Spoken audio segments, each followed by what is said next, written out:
Today we're going to assist in the retrograde of Sabit, Qadam, and Nolay from northern Helmand.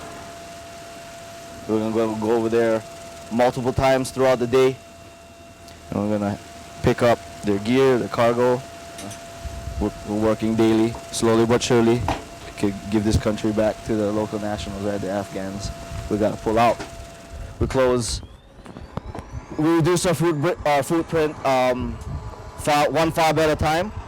If there's some unknowns that come up, trust and confidence, it'll be fine. Today we were supporting a ground convoy. It was for the maneuver brigade, so primarily British ground forces in their Warthogs. Today it was more of a shaping mission to set the retrograde out of Sangin.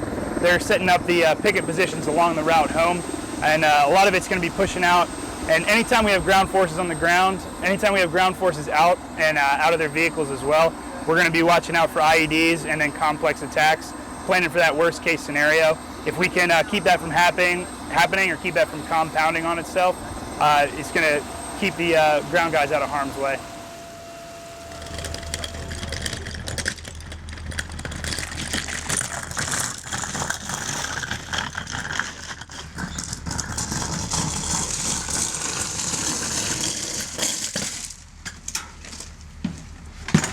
It could go either way. I hope it goes, the good way. But I think after all the training we've had to prepare for the convoy back, I think we'll be fine.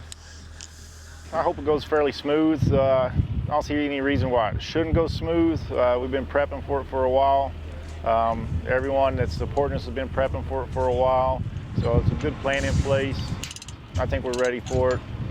We have our A&A brothers going along with us on the convoy, so it just shows that that teamwork and everything expanding further for them, helping to see us out of their AO and everything.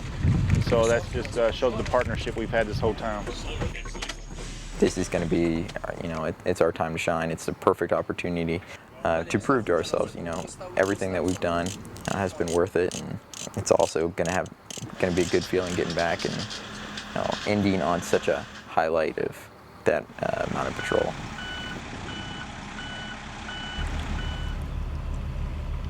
Everybody get enough sleep? Yes, sir. Are you all ready to get out of here? Yes, sir.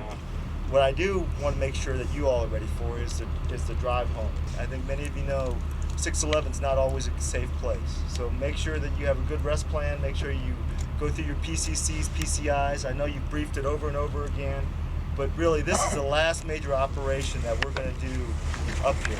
Because if they get in trouble again, unless we're directed, we're going to let them sort it out. We may provide them ISR air support and some other enablers, but we're not going to come back up here because they've got to take it from here. So you should be proud of what you've done right now. You really have done a tremendous job up here. And really, you're going to be the last Marines out of northern Helmand, out of Sangin. It's going to be historic. Just make sure you take care of each other and get everybody back safely.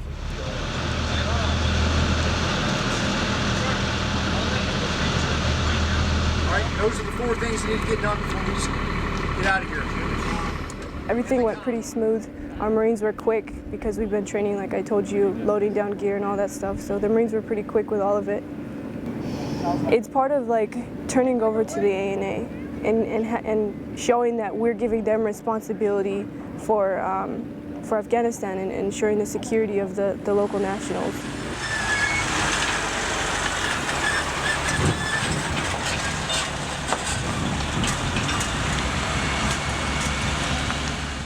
It went off without a hitch, and it was one of the quietest rides in an MATV I've ever had.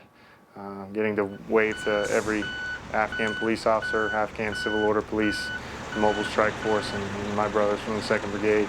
They guaranteed our safety, and they delivered.